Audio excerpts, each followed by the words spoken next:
Hi சொந்தங்களே, எல்லாருக்கும் வணக்கம். எல்லாரும் எப்படி இருக்கீங்க? நான் ரொம்ப நல்லா இருக்கேங்க. இன்னைக்கு எதை பற்றி பார்க்க போகிறோன்னா, ஒரு பழமொழி தான். அந்த பழமொழி உங்ககிட்ட ரொம்ப நாளாகவே சொல்லணும்னு நினச்சேன். என்னால் சொல்கிறதுக்கு ஞாபகமே வரல. ஞாபகம் வரலன்னு தான் சொல்ல முடியும். அது என்ன பழமொழினா, நான் ஒரு ஃபேஸ்புக்கில் இன்ஸ்டாகிராமில் படித்த இது நான் அது உங்களுக்கு சொல்கிறேன். அது எப்படி இருக்குன்னு பாருங்கள். அது எப்படின்னா, அந்த காலத்து பழமொழி. அது என்னன்னா, ஒரு புள்ள பெற்றா உரியில் சோறு, 4 புள்ள பெற்றா நடுத்தெருவில் சோறு. இது எதை மீன் பண்ணி சொன்னாங்கன்னு சொல்ல, நான் சொல்கிறது கரெக்டானு பாருங்கள். ஒரு புள்ள பெற்றா உட்கார வச்சு சோறு போடுவாங்க, 4 புள்ள பெற்றா நீயா நானான்னு போட்டி போட்டுட்டு அம்மா அப்பாவுக்கு சாப்பாடு போடாமல் விட்டுருவாங்க. இதுதான் அந்த பழமொழியில் விளக்கமாக இருக்கும்னு நான் நினைக்கிறேன். இதை இருந்தால் கமெண்ட்டில் கரெக்டாக இருந்தால் சொல்லுங்கள். இப்போ நான் சொன்ன பழமொழி அந்த காலத்தில் சொன்னது. இப்போ இந்த காலத்தில் எப்படி தெரியுமா இருக்குது? ஒரு பிள்ளைனா பெற்றுக்கோ, இல்லை 10 பிள்ளைய கூட பெற்றுக்கோ, எத்தனை பிள்ளை பெற்றாலும் உனக்கு முதியோர் இல்லத்தில் தான் சோறு அப்படின்னு அந்த இன்ஸ்டா ஐடியில் போட்டு வச்சுருந்ததுங்க. எனக்கு பார்க்கும்போதே மனசு கஷ்டமாக இருந்தது. ஒரு சிலவங்களை நிறைய பேர் இப்போ அந்த மாதிரி இருக்காங்க. அப்பா அம்மாவை தெய்வமாக வணங்குறவங்களும் இருக்காங்க, அப்பா அம்மாவை மதிக்காமல் முதியோர் இல்லத்தில் கொண்டு போய் விடுறவங்களும் இருக்காங்க, நடுத்தெருவில் விட்டுட்டு போகிறவங்களும் இந்த காலத்தில் இருக்கதாங்க செய்கிறாங்க. நம்மளெல்லாம் எவ்வளோ கஷ்டப்பட்டு பெற்று வளர்த்து ஆளாக்கி இன்றைக்கி நம்ம ஒரு ஆளாக நிற்கிறோம்னா அதுக்கு அப்பா அம்மா முழுக்க அப்பா அம்மா தானே காரணமாக இருக்காங்க. அவங்களுக்கு ஒருவா சாப்பாடு போட முடியாத நம்மளாம் உயிர் வாழ்ந்து என்ன தாங்க பண்ண போகிறோம்?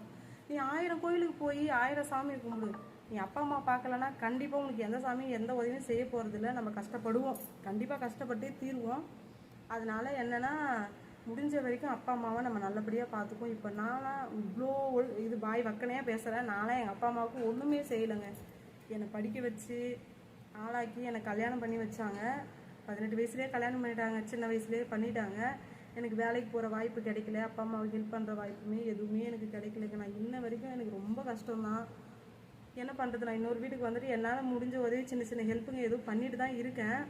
இருந்தாலும் அவங்க உட்கார காலத்தில் கண்டிப்பாக நான் நல்லபடியாக அவங்கள வச்சு நான் பார்த்துக்குவேன், நல்லா பார்த்துக்குவேன். என்னை எப்படிலாம் இப்போ நானும் அண்ணனும் ட்வின்ஸ்னால் இரட்டையர்கள். எங்கள் 2 பேரும் வளர்க்க அவங்க எவ்வளோ கஷ்டப்பட்டுருப்பாங்க. இந்த காலத்தில் நம்மளால் ஒத்த புள்ளியை வளர்த்து ஆளாக்கிறதுக்கே அவ்வளோ பெரிய கஷ்டப்படுறோம். அவங்க 2 புள்ளியும் ஒரே டைமில் பெற்று அதை வளர்த்து ஆளாக்கி, எங்கள் அப்பாலாம் எங்கள் அம்மாவோட ஓவர் கஷ்டப்பட்டுருக்காரு. வேலைக்கும் போகணும், வீட்டில் நைட்டு கண்ணு முழிக்கணும், 2 புள்ளியை மாற்றி அம்மாவும் 2 பேரையும் மாற்றி ஒரே ஆளாக பார்த்துக்கிட்டு அது பெரிய கஷ்டம். அவர் பால் வாங்கணும், வேலைக்கு போகணும், குழந்தைங்கள பார்க்கணும், துணி துவைக்கணும், எவ்வளோ கஷ்டப்பட்டார் எங்கள் அப்பா. எங்கள் அப்பாவுக்குலாம் நான் இன்னமும் ஒன்றுமே செய்யலை. ஆனால் எதுக்கு இருக்கிறோன்னு தெரியல. ரொம்ப கஷ்டம்தாங்க. நம்ம அவங்க இல்லாதப்போ நம்ம கஷ்டப்படுறது வேஸ்ட்டு. நம்ம இருக்கும்போதே அவங்கள தெய்வமாக வச்சு நம்ம பார்த்துக்கணும். நம்மளால முடிஞ்ச வரைக்கும் என்ன ஒரு சோறு போட போகிறோம், வேறு என்னத்த செஞ்சிட போகிறோம்? உட்கார வச்சு அவங்கள நல்லபடியாக சாப்பாடு போட்டு நல்லா பார்த்துக்குங்க. எந்த குறையும் வைக்காமல் நல்லபடியாக பார்த்துக்குங்க. கண்டிப்பாக நம்மளுக்கு நல்லதே நடக்கும். அதுதாங்க உண்மை. சொல்லணும்னு தோணுச்சு. ஏதாவது தப்பாக சொல்லியிருந்தா என்னை மன்னிச்சிருங்க. வீடியோ பிடிச்சிருந்தா கண்டிப்பாக லைக் பண்ணுங்கள். நியூ யாராவது பார்த்தீங்கன்னா சப்ஸ்கிரைப் பண்ணுங்கள். பாய் சொந்தங்களே, பாய்.